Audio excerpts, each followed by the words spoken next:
Hello everyone, welcome back to my channel. So today we are going to discuss about the topic strategic management process, vision, mission, business definition and objective. ये topic आज हम discuss करने वाले हैं.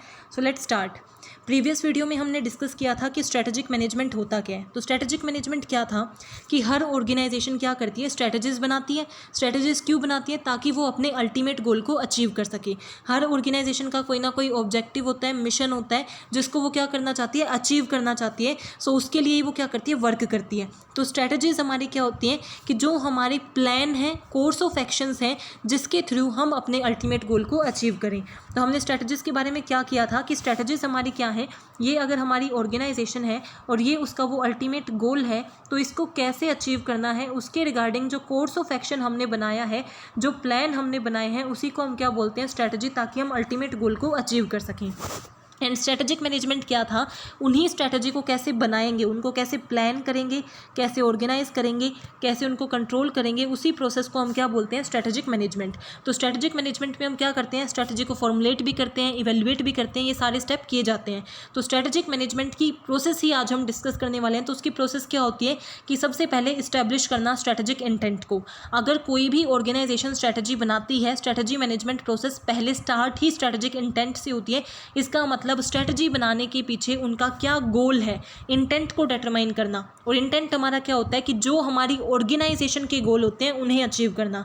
इसीलिए strategic intent के अंदर हम क्या डिटरमाइन करते हैं कि हमारा विजन क्या है, हमारा मिशन क्या है, हमारे बिजनेस को डिफाइन करते हैं कि किस तरीके का बिजनेस है, उसके ऑब्जेक्टिव क्या है. देखो, विजन, मिशन, ऑब्जेक्टिव्स ये सब क्या होते हैं.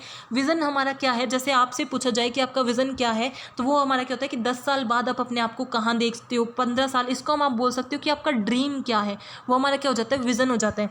कि आपका एक इमेजिनरी फिगर, आपका एक फैसिनेटिंग फिगर कि आप अपनी ऑर्गेनाइजेशन को 10 या 15 साल बाद कहाँ देखते हो, वो आपका विजन होता है. मिशन आपका क्या होता है, एग्जिस्टेंस के पीछे क्या रीज़न है, पर्पज़ ऑफ एग्जिस्टेंस को हम क्या बोलते हैं, मिशन बोलते हैं. कि हमारा पर्पज़ ऑफ एग्जिस्टेंस ही यही है, इसी चीज़ के लिए बस हमारी ऑर्गेनाइजेशन है. अदरवाइज़ ये नहीं होता तो हमारी ऑर्गेनाइजेशन एग्जिस्ट ही नहीं करती. कि हमारी ऑर्गेनाइजेशन किस चीज़ के लिए वर्क कर रही है, हमारा पर्पज़ ऑफ एग्जिस्टेंस क्या है, वो हमारा क्या होता है, मिशन होता है. Then defining the business. Business definition में हमारी 3 चीज़ें होती हैं कि हमारा कस्टमर ग्रुप क्या है, कस्टमर का फंक्शन एंड ऑल्टरनेटिव टेक्नोलॉजी, जो आज हम डिस्कस भी करने वाले हैं.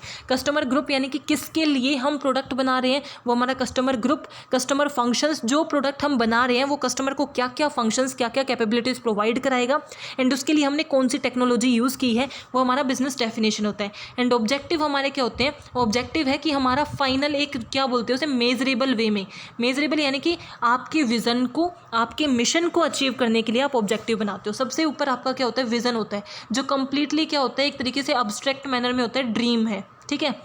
उसके बाद आपका क्या आता है, मिशन आता है. मिशन आपका क्या होता है, रीज़न फॉर एग्जिस्टेंस, कि आप एग्जिस्ट क्यों कर रहे हो, किस वजह से आप एग्जिस्ट करते हो, उसका रीज़न क्या है.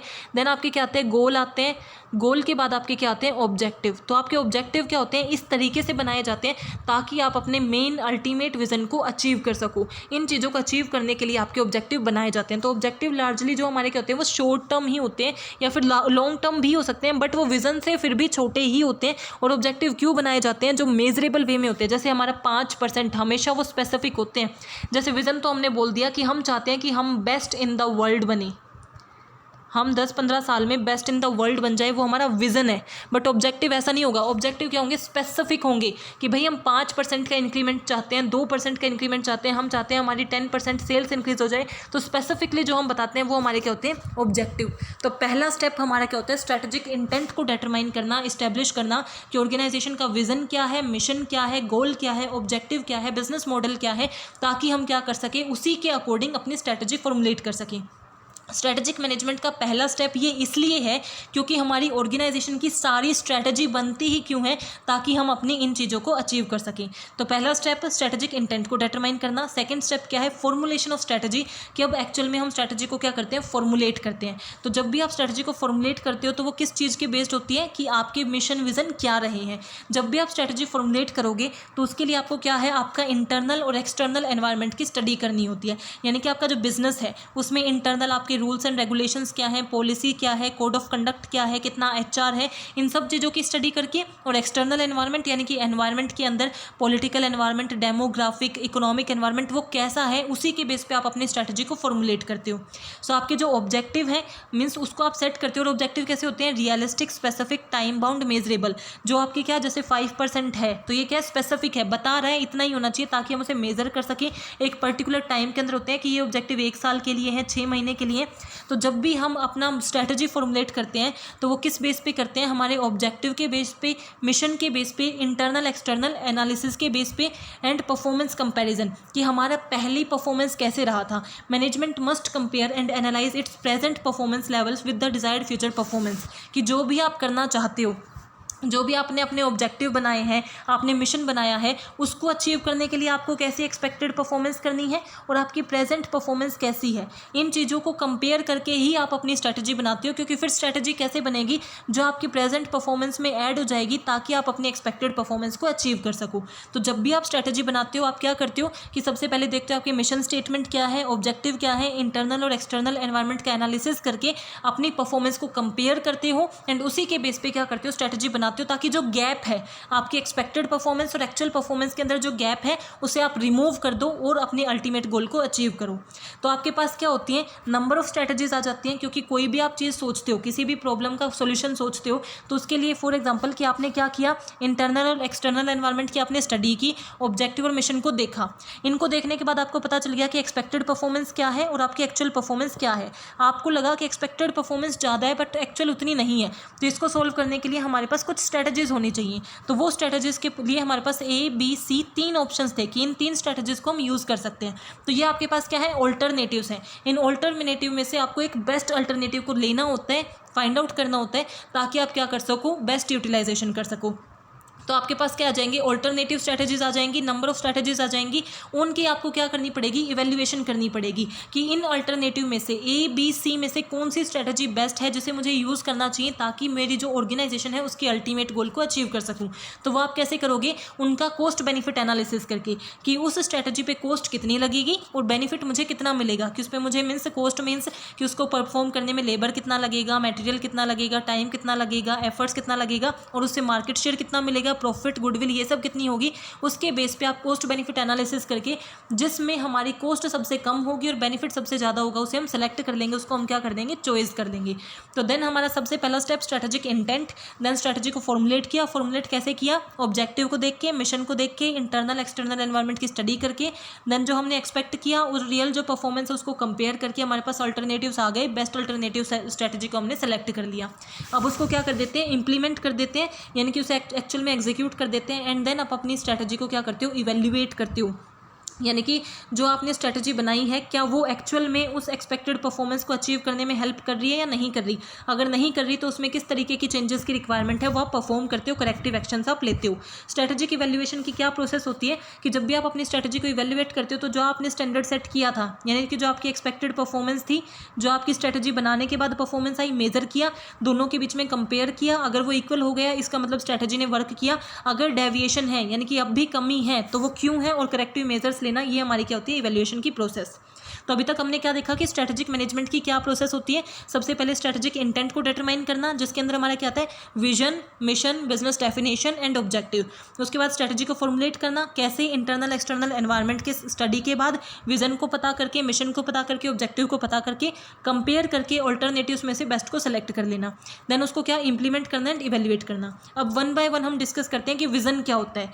तो द स्ट्रैटेजिक विजन क्या है, हमने वैसे ही देख लिया कि विजन क्या है कि आप फ्यूचर में कहाँ देखते हो अपने आप को, आपका हार्ट क्या कहता है, आपका माइंड क्या कहता है कि आप कहाँ पहुँचना चाहते हो, आपका ड्रीम क्या है, जो आपकी एस्पिरेशंस होती है, ड्रीम्स होती हैं, वो आपका क्या होता है, विजन होता है। So vision reflect the aspirations या intend to capture the heart and mind of the employees, कि आपके एम्प्लॉयज़, आपके स्टेक होल्डर्स कहाँ पहुँचना चाहते हैं, उनका ड्रीम क्या है, एस्पिरेशन क्या है, वो क्या है, विजन है।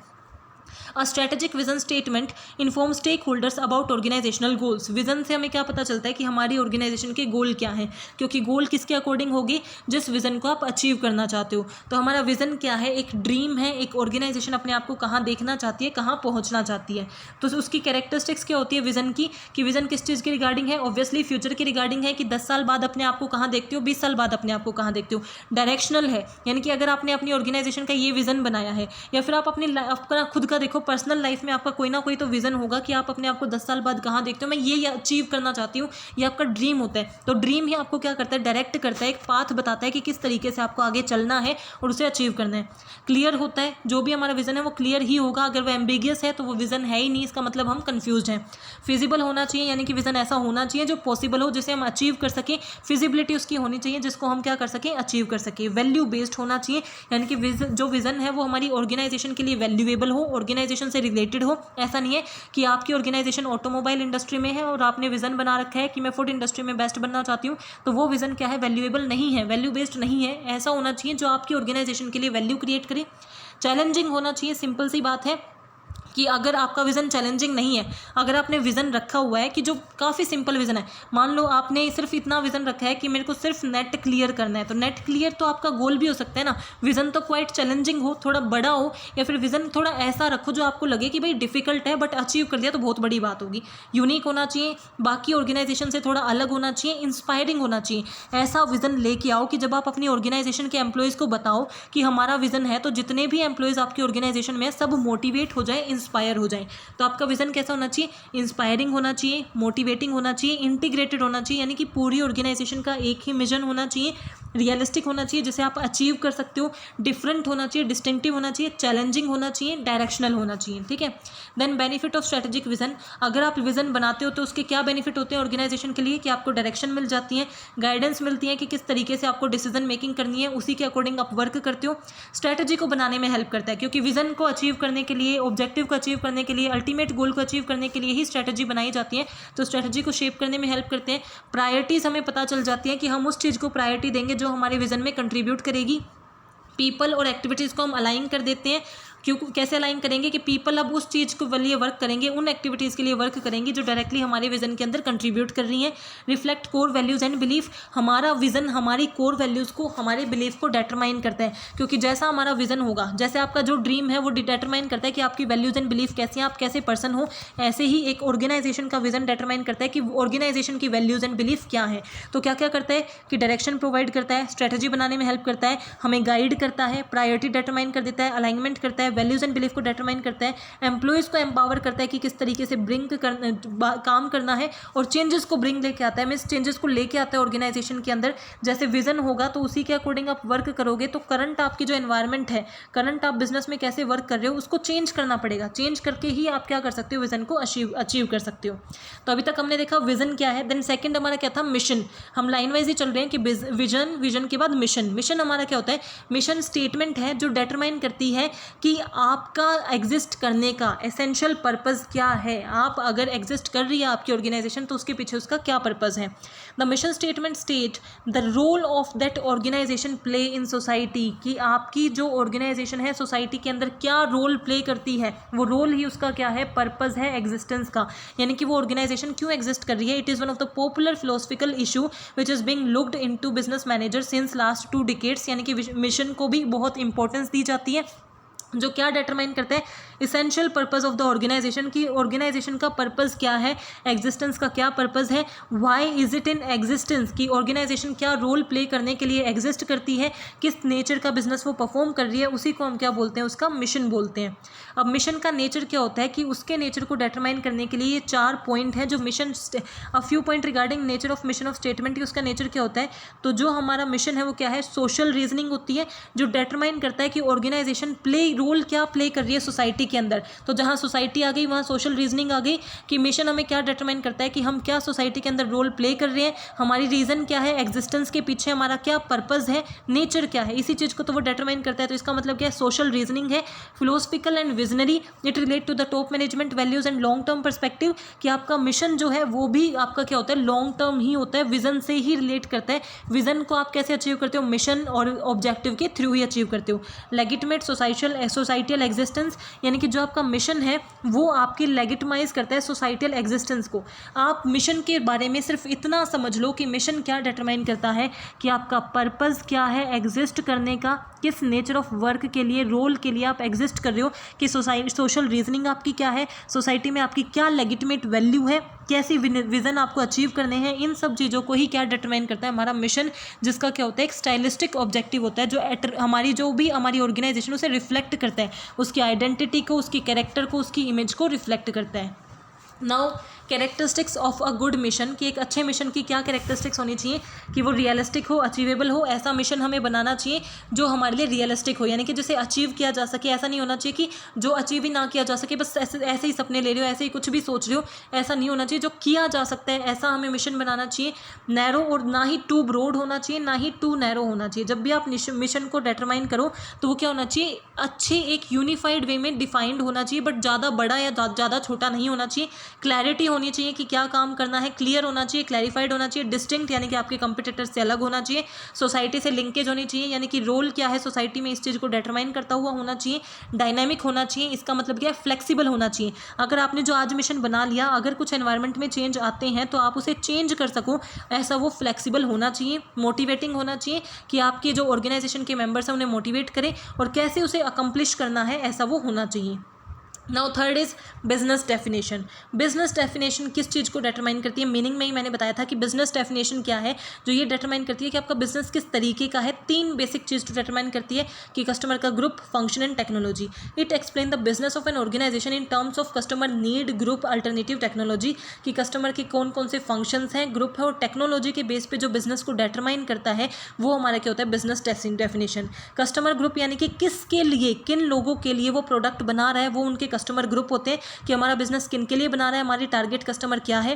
देन कस्टमर फंक्शन, यानी कि जो आप बना रहे हो वो गुड्स एंड सर्विसेज कस्टमर को क्या प्रोवाइड करेंगी, उन चीज़ों को, यानी कि फंक्शन फॉर एग्जांपल कि बैंकिंग वाले हैं तो वो क्या प्रोवाइड करते हैं, कि आपको लोन प्रोवाइड किया जा सकता है, तो वो उनके प्रोडक्ट्स के फंक्शंस होते हैं, लोन, इंटरेस्ट, ये उनके फंक्शंस हैं। तो कस्टमर को क्या फंक्शंस मिलेंगे, एंड ये जो आप कर रहे हो वो किस टेक्नोलॉजी, किस पर्टिकुलर फंक्शंस को परफॉर्म करने के लिए कौन कौन सी टेक्नोलॉजी यूज़ होगी, किस मैनर में वो परफॉर्म किया जाएगा, वो हमारी क्या होती है, अल्टरनेटिव टेक्नोलॉजीज, जो बिजनेस डेफिनेशन के अंदर हम तीनों डिटरमाइन करते हैं। So for a watch making business this dimension में भी आउटलाइन, कि अगर एक वॉच मेकिंग बिजनेस है, हम एग्जांपल लेके चलते हैं, तो उसका कस्टमर ग्रुप कैसा होगा, कि जो नॉर्मल कस्टमर है स्टूडेंट के लिए बना सकती है, स्पोर्ट्स ऑर्गेनाइजेशन के लिए बना सकती है, एजुकेशन इंस्टीट्यूशंस के लिए बना सकती है, कि सबके लिए अलग अलग तरीके की वो क्या कर सकती है, वॉच बना सकती है। उनका फंक्शंस क्या होगा, कि वो जो वॉच बनाएंगी वो क्या क्या काम करेंगी, टाइम रिकॉर्ड कर सकती है, अलार्म की सर्विस प्रोवाइड कर सकती है, ऐसा भी हो सकता है कि वो ब्लूटूथ वगैरह की कनेक्टिविटी प्रोवाइड करें, और किस तरीके से आप उन्हें सर्व कर रहे हो, कौन सी टेक्नोलॉजी होगी, मैकेनिकल हो सकती है, ऑटोमेटिक हो सकती है, मैनुअल हो सकती है। सो ये हमारा क्या था, एग्जांपल था। देन हमारे बिजनेस डेफिनेशन में आपको क्या पता होना चाहिए कि बिजनेस डेफिनेशन कौन सी हमारी स्ट्रेटजीज में हेल्प करता है। तो बिजनेस डेफिनेशन डाइवर्सिफिकेशन, मर्जन और टर्न अराउंड जो होता है वो हमारी बिजनेस डेफिनेशन के ऊपर ही डिपेंड करता है, क्योंकि इन तीनों के बेस पे ही हम अपने बिजनेस को डाइवर्सिफाई कर सकते हैं, दूसरे के साथ मर्ज कर सकते हैं। जैसे अगर आपको पता होगा कि आपका कस्टमर ग्रुप क्या है, क्या फंक्शंस हैं, कौन सी टेक्नोलॉजी आप यूज़ करते हो, उसी के अकॉर्डिंग आप डिसाइड करोगे कि आपको किसी और कंपनी के साथ जुड़ना भी है या नहीं। आप उसी कंपनी के साथ जुड़ोगे जिसके साथ आपकी बिजनेस डेफिनेशन मैच कर सके। तो डाइवर्सिफिकेशन, मर्जर और टर्न अराउंड स्ट्रेटजी कंप्लीटली इस पर डिपेंड करती हैं। और जो बिजनेस है वो डिफाइन किया जा सकता है एसबीयू लेवल या कॉर्पोरेट लेवल। कॉर्पोरेट लेवल हमने देखा था ना, 3 लेवल की स्ट्रेटजी होती है, सबसे बड़ी corporate level, then strategic business unit यानी कि business level strategy, and functional level strategy. अगर कॉर्पोरेट लेवल पे बिजनेस को डिटरमाइन करते हैं तो वो हमारे ओवरऑल बिजनेस के कस्टमर्स क्या होंगे इन सबको डिटरमाइन करता है। और अगर हम बिजनेस लेवल पे डिटरमाइन करते हैं तो हर बिजनेस के, जैसे अगर हम टाटा का एग्जाम्पल लें तो टाटा स्टील है और सोल्ट है, ये 2 अलग अलग एसबीयू है ना, तो इनकी स्टाइल, इनका जो डेफिनेशन है वो अलग होगी और इनकी डेफिनेशन अलग होगी, क्योंकि इनका टारगेटेड ग्रुप अलग है, इनकी जो टेक्नोलॉजी है वो अलग है, इनके फंक्शंस अलग हैं। तो हर एक स्ट्रेटेजिक बिजनेस यूनिट की क्या होती है, डेफिनेशन अलग होती है। Now objectives. अभी तक हमने क्या देखा कि विजन क्या है, मिशन क्या है, बिजनेस डेफिनेशन क्या है, अब ऑब्जेक्टिव क्या है। ऑब्जेक्टिव क्या है, जो अल्टीमेट एंड रिजल्ट आपको अचीव करना है, अकम्प्लिश करना है एक पीरियड ऑफ टाइम में, स्पेसिफाइड पीरियड ऑफ टाइम में, वो आपका क्या है, ऑब्जेक्टिव। जैसे कि नेट जेआरएफ क्लियर करना आपका क्या है, ऑब्जेक्टिव है। ऐसे आप ऑब्जेक्टिव बना सकते हो। जैसे आपकी यूनिवर्सिटी में मैक्सिमम सबसे अच्छे मार्क्स लेके आना, ये सब आपके क्या हो सकते हैं, ऑब्जेक्टिव हो सकते हैं। एक अच्छी जॉब पाना, ये आपके ऑब्जेक्टिव हो सकते हैं। सो ऑब्जेक्टिव डिफाइंड होने चाहिए कि मुझे फाइनेंस मैनेजर की जॉब चाहिए, तो वो आपकी क्या होगी, ऑब्जेक्टिव ऑब्जेक्टिव हैं, तो ऑब्जेक्टिव एक पर्टिकुलर टाइम के अंदर जो स्पेसिफिक थिंग आपको अचीव करनी है वो आपके क्या होते हैं, ऑब्जेक्टिव्स होते हैं। और ऑब्जेक्टिव क्या है, एंड रिजल्ट है। देन ऑब्जेक्टिव की कैरेक्टरिस्टिक्स, एक अच्छे ऑब्जेक्टिव क्या होते हैं, जो हायरार्की, यानी कि ऑब्जेक्टिव कैसे बनते हैं, सबसे पहले vision, then mission, then business definition and then objective. तो ऑब्जेक्टिव हमारी एक फॉर्म में होते हैं, हायरार्की की फॉर्म में होते हैं। और मल्टीप्लिसिटी ऑफ ऑब्जेक्टिव, कि एक ऑर्गेनाइजेशन का सिर्फ एक ऑब्जेक्टिव हो ऐसा ज़रूरी नहीं होता, उनके बहुत से ऑब्जेक्टिव हो सकते हैं। इकोनॉमिक ऑब्जेक्टिव यानी कि मॉनेटरी टर्म्स के ऑब्जेक्टिव हो सकते हैं, सोशल ऑब्जेक्टिव वो सोसाइटी के लिए क्या करना चाहते हैं, पॉलिटिकल ऑब्जेक्टिव हो सकते हैं। तो मल्टीप्लिसिटी, ऑर्गेनाइजेशन का एक ही ऑब्जेक्टिव हो वो क्वाइट इम्पॉसिबल होता है, क्योंकि नंबर ऑफ ऑब्जेक्टिव पे वो वर्क करती है ताकि वो अपने जो मेन विजन्स हैं उनको अचीव कर सके, अपने ड्रीम को कंप्लीट कर सके। तो मल्टीप्लिसिटी ऑफ ऑब्जेक्टिव होते हैं। स्पेसिफिक टाइम होरिजोन की ऑब्जेक्टिव जो होता है उनका फिक्स टारगेट होता है कि 6 महीने के लिए ऑब्जेक्टिव है, 1 साल के लिए ऑब्जेक्टिव है, एक पर्टिकुलर टाइम पीरियड के लिए होते हैं। और अटेनेबल ऑब्जेक्टिव, जो भी हमारे ऑब्जेक्टिव हैं वो कैसे होने चाहिए, जिनको हम अटेन कर सकें, रियलिस्टिक होने चाहिए, अंडरस्टैंडेबल होने चाहिए, कि यानी कि जो हमें क्लियरली अंडरस्टैंड हो, जो हमारी ऑर्गेनाइजेशन के ऑब्जेक्टिव हैं उनके जो एम्प्लॉयज़ हैं वो उन्हें समझ सकें, उनको अगर वो अंडरस्टैंड होंगे तभी वो उसके लिए वर्क कर सकते हैं। कंक्रीट होने चाहिए, कंक्रीट का मतलब क्या है, जिनको हम मेज़र कर सकें, मेजरेबल होने चाहिए, हमारे ऑब्जेक्टिव स्पेसिफिक होने चाहिए। जैसे कि हमें 80% मार्क्स लेके आने हैं, तो 80% यानी कि वो मेजरेबल है, स्पेसिफिक है, उसे हम कंपेयर कर पाएंगे। And set with in constraint का मतलब क्या है, कि जो भी हमारी कमियां हैं ऑर्गेनाइजेशन में, कुछ बैरियर्स हैं, हर्डल्स हैं, लिमिटेशंस हैं, उनको माइंड में रखते हुए, उन्हीं को कंसिडर करते हुए ही आपको ऑब्जेक्टिव सेट करने चाहिए।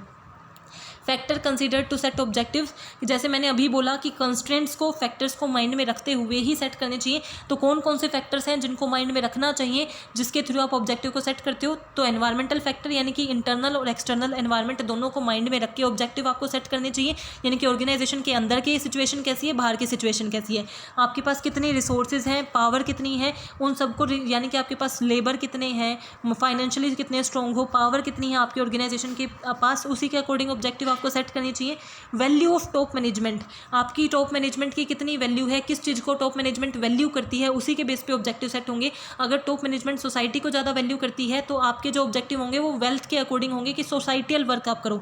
बट अगर आपकी ऑर्गेनाइजेशन की जो टॉप मैनेजमेंट है वो मनी को ज़्यादा वैल्यू करती है तो प्रॉफिटेबिलिटी के रिगार्डिंग आपके ऑब्जेक्टिव होंगे। और आपके ऑब्जेक्टिव जो भी बनते हैं वो पास्ट के बेस पे बनते हैं, यानी कि पास्ट में आपने कैसा वर्क किया, पास्ट में आपकी क्या स्ट्रेटजीज थी, कैसी वर्किंग थी, उसी के बेस पे आप अपने ऑब्जेक्टिव बनाते हो। तो क्या क्या चीज़ें अफेक्ट करती है आपके ऑब्जेक्टिव को, कि आपकी एनवायरनमेंट कैसी है, मीन्स इंटरनल और एक्सटर्नल एनवायरनमेंट, देन आपकी रिसोर्सेज, पावर स्ट्रक्चर, मैनेजमेंट की क्या वैल्यूज़ है, किस चीज़ को मैनेजमेंट वैल्यू कर रही है, और understand the path. Now difference क्या होता है ऑब्जेक्टिव और गोल के अंदर, कि गोल हमारे किससे पहले आते हैं, ऑब्जेक्टिव से पहले आते हैं, वो ब्रॉड होते हैं, ऑब्जेक्टिव स्पेसिफिक होते हैं। जैसे कि 10%, 5% गोल हमारे स्पेसिफिक होने रिक्वायर्ड नहीं होते, गोल लॉन्गर पीरियड टाइम के लिए होते हैं इन कंपैरिजन टू जो ऑब्जेक्टिव हैं। Goal are influenced by external environment, goal जो है वो एक्सटर्नल एनवायरनमेंट से, जैसे डेमोग्राफिक, इकोनॉमिक, इनसे ज़्यादा इन्फ्लुएंस होते हैं। और गोल को हम क्वांटिफाइड नहीं कर सकते बट ऑब्जेक्टिव्स को क्वांटिफाइड कर सकते हैं। So I hope you are clear with this topic. If you have any doubt please mention in comment section. Thank you, keep supporting.